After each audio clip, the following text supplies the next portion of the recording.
What if I told you one of World War II's greatest heroes was a Great Dane who saved an entire block by peeing on a bomb, or that one of England's most powerful kings literally exploded at his own funeral?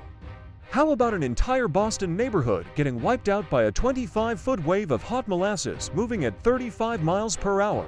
It all sounds like something from a twisted cartoon, but every single one of these stories is true. History class usually gives us the highlight reel, the big battles, the important treaties, the rise and fall of empires. But it often skips over the strange, unsettling, and just plain weird stuff that proves reality is way more bizarre than fiction. These are the footnotes of history, the stories that were too strange to make the final cut. Well, today, we're reading those footnotes. We're going to uncover the unbelievable true stories that prove the past is a much weirder, funnier, and more shocking place than you ever learned in school. Number 15. The heroic dog who peed on a bomb. Let's start with a story that perfectly blends heroism with the absurd. During the darkest days of World War II, as bombs rained down on Britain during the Blitz, heroes came in all shapes and sizes. Forget soldiers with rifles for a second and picture a Great Dane named Juliana. In 1941, an incendiary bomb crashed right through the roof of the house where she and her owner lived. While most people would, understandably, panic, Juliana took matters into her own paws. She calmly walked over to the hissing device, lifted her leg, and peed all over it. The fire was extinguished, the bomb was defused, and the house was saved. And she was actually rewarded for it. For this wild act of bravery, Juliana was awarded the Blue Cross Medal, a huge honor for animal gallantry, but her story doesn't stop there. A few years later, in 1944, she proved her heroic instincts again by alerting her owners to a fire in their shoe shop. Tragically, this incredible dog's life ended in 1946 when she was poisoned through her owner's mail slot, a mystery that was never solved.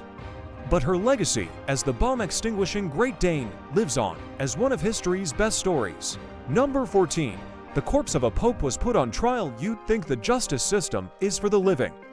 You commit a crime, you stand trial, but for the Vatican in 897 AD, being dead wasn't a good enough excuse. This whole spectacle is now known as the Cadaver Synod. A nervous deacon was appointed to speak for the dead pope, answering the furious accusations from Stephen VI. Unsurprisingly, the corpse was found guilty. Formosus was stripped of his robes, the 3 fingers he used for blessings were hacked off, and his body was dragged through the streets of Rome before being chucked into the Tiber River. The event was so grotesque it caused a public uproar. When an earthquake hit soon after, people saw it as a sign from God. Pope Stephen VI was quickly thrown in prison and strangled to death by his enemies. It's a chilling reminder that some political feuds don't even stop at death. Pope Formosus had been dead for about 7 months when his successor, Pope Stephen VI, decided he had a bone to pick with him literally. Stephen VI had a serious grudge against the former pope, so he ordered Formosus's rotting corpse to be dug up from its tomb. They dressed the decaying body in full papal robes, propped it up on a throne, and put it on trial for crimes like perjury. The Great Boston Molasses Flood, January 15, 1919, was an unusually warm day in Boston's North End. At the Purity Distilling Company, a massive steel tank, 5 stories high, held over 2.3 million gallons of molasses meant for making industrial alcohol. For years, people in the neighborhood heard the tank groaning and saw dark, sticky molasses leaking from its seams, but the company did nothing. Shortly after noon, the groaning stopped. The tank exploded. A colossal, 25-foot-high wave of molasses erupted, rocketing through the streets at 35 miles per hour. This wasn't a slow ooze, it was a syrupy tsunami. The wave was so powerful, it tore buildings from their foundations, buckled elevated train tracks, and crushed everything in its path. People and animals were swept up in the thick, brown tide. The scene was horrific. Molasses, 2 to 3 feet deep, coated the streets. As the temperature dropped overnight, the goo solidified, trapping victims like insects in amber. It took rescuers days to pry bodies from the hardened mess. In the end, 21 people died and 150 were injured. For decades, residents said that on hot summer days, they could still smell the sweet, sickly scent of molasses, a ghostly reminder of one of America's strangest and most tragic disasters. Number 12. William the Conqueror exploded at his funeral. William the Conqueror was a man of immense power and presence. He was a formidable figure who conquered England in 1066, but in death, this mighty king suffered a truly undignified end. In the weeks since his death, his body had bloated significantly from decomposition gases. When the funeral attendants tried to lower him into the sarcophagus, he didn't fit. Instead of getting a bigger coffin, they decided to just force it. As they shoved his swollen corpse into the tomb, the pressure became too much. His abdomen ruptured, and the king literally exploded. A disgusting stench filled the church, sending mourners gagging and running for the doors. The man who conquered a kingdom couldn't even conquer his own coffin. In 1087, during a military campaign in France, his horse reared up, and the pommel of his saddle rammed into his gut. The internal injuries were severe, and after 6 weeks of agony, he died. He was meant to be buried in a grand stone coffin he'd commissioned himself. There was just one problem. Number 11. The secret anatomy lab in Benjamin Franklin's basement. Benjamin Franklin is remembered as a brilliant founding father, a diplomat, inventor, and statesman. But a discovery in 1998 at his former London home revealed a much stranger side to his life. The house was also home to a secret anatomy school run by Franklin's young friend, William Hewson.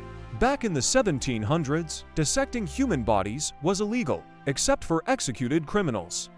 This created a huge shortage of cadavers for medical research. To get around this, Hewson, like many anatomists, turned to resurrection men, or grave robbers, who illegally dug up fresh bodies and sold them to scientists. Franklin, a man obsessed with science and progress, almost certainly knew what was happening in his basement and let it continue. So, while he wasn't a murderer, one of America's most beloved figures knowingly had a secret, illegal bone collection under his floorboards. While renovating the house at 36 Craven Street, workers found a hidden room in the basement. Inside was a chilling collection of over 1,200 human bones from at least 10 different people, including children. The headlines went wild, suggesting Franklin might have been a secret serial killer. The truth, though, was less murder and more mad science. Jack Daniel died from kicking a safe. Jack Daniel, founder of the world-famous Tennessee whiskey, was known for his fiery spirit. But it was his fiery temper that led to his bizarre death. The story goes that one morning, Daniel got to his office early and couldn't remember the combination to his safe. After a few failed attempts, he got so frustrated that he kicked the heavy metal safe as hard as he could. He injured his big toe, but just shrugged it off. Big mistake. The wound got infected, and in the days before antibiotics, that could be a death sentence. The infection turned into gangrene. Doctors had to amputate the toe, then his foot, and eventually his whole leg to try and stop the infection from spreading. It was too late. The infection reached his bloodstream, and Jack Daniel died in 1911, 6 years after that angry kick. His last words were reportedly, "One last drink, please." The irony is that if he just had a glass of his own whiskey to calm down, he might have lived a much longer life. The very safe he kicked is still on display at the distillery today. The two French kings killed by doorways. You expect a king in the olden days to die dramatically in a huge battle, from a clever poisoning or some exotic disease. You don't expect them to get taken out by a low doorway. But that was the comically tragic fate of not one, but two French kings. First up, King Louis III. In 882, this young king was on his horse, chasing after a girl who was running into her father's house. In 1498, King Charles VIII was on his way to watch a tennis match. He walked through a dark gallery with a low stone doorway and, despite being a short man, still managed to whack his head on the lintel. He seemed fine at first and went on to watch the game. But a few hours later, he collapsed into a coma and died. Two monarchs from the same country, both defeated by architecture. It seems the biggest threat to the crown wasn't always an army, but just forgetting to watch your head. Louis, clearly not paying attention, galloped right through the gateway. He forgot to duck, smashed his head on the top of the door frame, fractured his skull, and died on the spot. His reign and his romantic pursuit came to a very sudden end. Then, more than 600 years later, it happened again. We're halfway through our list, and if you're finding these stories as wild as we are, do us a favor and hit that like button. And if you want more bizarre tales from the past, make sure you subscribe and ring that notification bell so you don't miss a thing. Alright, now back to the weirdness. Number 8. Gladiator sweat was a high-end beauty product. The Roman Colosseum was a place of brutal, bloody entertainment. But for some wealthy Roman women, the appeal of gladiators wasn't just their fighting skills, it was their sweat. In ancient Rome, the sweat and blood scraped from the skin of a winning gladiator was a hot commodity. It was collected, bottled up, and sold as a luxury souvenir right outside the arena. What for? It was considered a powerful aphrodisiac and was often mixed into face creams and lotions. Elite Roman women would rub this stuff on their skin, believing it would give them a better complexion and make them irresistible. The most expensive sweat, of course, came from the most famous gladiators. The thinking was that by literally rubbing the essence of these warriors on their faces, they could capture some of their vitality. It is a pretty jarring thought, the gore of the arena being bottled and sold as a high-end beauty treatment. Number 6. Cleopatra lived closer to the iPhone than to the pyramids. When we think of ancient Egypt, we tend to lump it all together. Pharaohs, pyramids, Cleopatra. But our perception of that timeline is completely off. The Great Pyramid of Giza, Egypt's most famous landmark, was finished around 2560 BC. Cleopatra, the last pharaoh, lived from 69 BC to 30 BC. This means the Great Pyramid was already over 2,500 years old by the time she was born. To put that into perspective, the gap between the building of the pyramid and Cleopatra's life is bigger than the gap between her life and today. She lived closer in time to the launch of the first iPhone than she did to the construction of the pyramids. For her, the pyramid builders were ancient, almost mythical figures, the same way we think about ancient Romans. It's a fact that totally reframes what ancient history even means. Number 7. The human alarm clocks of Britain. Before alarm clocks, how did people in industrial Britain get to the factory on time? They hired a knocker-up. This was a real job in England and Ireland that lasted well into the 1970s in some towns. For a few cents a week, a knocker-up would walk the dark streets and wake up their clients. They had a few methods. The most common tool was a long bamboo pole they'd use to tap on upstairs windows. For ground floor clients, a simple knock on the door worked, but some knocker-ups got creative. Some used pea shooters to fire dried peas at windows, an effective method that didn't wake up the whole neighborhood. The knocker-up wouldn't leave until they were sure their client was awake. It was a fascinatingly human system for a modern problem, a job created by the Industrial Revolution where being late could get you fired. It's weird to think of a time when your alarm wasn't a beep on your phone, but a person with a really long stick. Number 5. Europeans practiced medicinal cannibalism for centuries. While Europeans were calling people in the New World savages for practicing cannibalism, many of them were doing a version of it themselves. From the Renaissance all the way to the 18th century, it was common for European doctors and even royalty to prescribe medicine made from human body parts. This wasn't some fringe cult, it was mainstream medicine. They used ground-up human skull to treat migraines, human fat for muscle aches, and powdered mummy, called mummia, to cure everything from bleeding to the plague. The idea was that consuming a part of a healthy body could transfer its good properties to you. For example, the skull of a young man who died a violent death was thought to be especially powerful.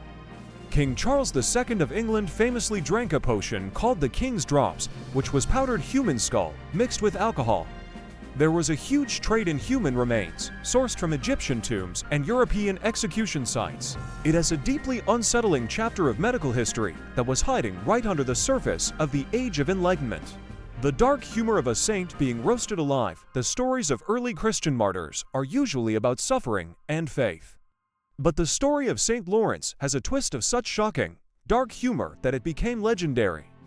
According to the story, after suffering in agony for a while, Lawrence called out to his executioners with some incredible gallows humor. He reportedly said, "I'm well done on this side. Turn me over." That final joke, in the face of unimaginable pain, has made him the patron saint of not only the poor, but also of cooks, chefs, and comedians. It's a macabre testament to the power of the human spirit to find defiance and even humor in the darkest moments. In 258 AD, the Roman Emperor Valerian was persecuting Christians, and Lawrence, a deacon of Rome, was arrested. The prefect of Rome demanded that Lawrence hand over all the church's treasures. So, Lawrence gathered all the poor and sick people of the city, presented them to the prefect, and said, "These are the true treasures of the church." Furious, the prefect ordered Lawrence to be executed by being roasted alive on a giant gridiron. Number 3. When England banned pie, imagine a world without pie. No apple pie, no shepherd's pie. It sounds like a nightmare, but for a while in English history, it was real. Mince pies were especially hated and banned at Christmas because they were seen as a symbol of Catholic gluttony. This was all part of a larger war on fun, which also included banning Christmas itself, theaters, and other forms of entertainment. But you can't just outlaw something as beloved as pie. The ban was hugely unpopular and mostly ignored. People just baked and ate their pies in secret, a quiet, delicious rebellion. The ban lasted for 16 years until the monarchy was restored in 1660 and King Charles II brought back Christmas, theaters, and most importantly, pie. In 1644, during the English Civil War, the Puritan leader Oliver Cromwell and his parliament took over. The Puritans were extremely strict and wanted to get rid of anything they thought was decadent or sinful. And for some reason, they really had it out for pie. They officially banned eating pie, calling it a pagan form of pleasure. Number 2. The Souvenirs of the French Revolution. The execution of King Louis XVI and Queen Marie Antoinette in 1793 was the climax of the French Revolution. Huge crowds gathered to watch the guillotine do its work. But what happened right after the blade fell is even crazier. Scientists tested DNA from blood found inside a small gourd that was said to have been used to collect some of Louis XVI's blood. They compared it to DNA from a mummified head believed to belong to King Henry IV, an ancestor of Louis. They found a genetic match, providing strong evidence that the blood in the gourd really was from the executed king. It is a chilling confirmation of a time when the line between public execution and souvenir collecting was horrifically blurred. As the king's and queen's blood pooled on the scaffold, people in the crowd rushed forward. They dipped handkerchiefs, bits of cloth, and even scraps of paper into the royal blood to create gruesome souvenirs. For centuries, these blood-soaked relics were passed down through families, but it was all just legend. Then, in 2011, science caught up. Number 1. The blinding of the architects. Our final fact takes us to Moscow and the iconic, candy-colored domes of St. Basil's Cathedral. It's one of the most beautiful buildings in the world, commissioned in the 16th century by the infamous ruler, Ivan the Terrible. He summoned the architects, Postnik and Barma, and asked if they could build something even more magnificent. When they proudly said yes, Ivan gave a chilling order. He had both architects blinded, so they could never again create something so beautiful for anyone else. Now, there is no definitive proof this actually happened. Some records suggest one of the architects went on to design other buildings. But the legend itself has survived for a reason. It perfectly captures Ivan's paranoia, his absolute power, and his capacity for cruelty, transforming the beautiful cathedral into a monument of both genius and tyranny. But behind its beauty lies a terrifying legend about its creator's cruelty. The story goes that when the cathedral was finished in 1561, Ivan was so blown away by its beauty that he wanted to make sure nothing could ever top it. So, from exploding kings to holy men cracking jokes while being roasted alive. History isn't just a timeline of events, it's a museum of the bizarre. It shows us that the people of the past weren't just names in a textbook. They were real, complicated people living in a world that was often chaotic, brutal, and just plain weird. And now we want to hear from you. What's the single weirdest history fact you've ever heard? Let us know in the comments below. We read all of them and would love to learn something new. If you enjoyed this trip into the strange side of history, don't forget to like, subscribe, and turn on notifications so you never miss another one. Thanks for watching.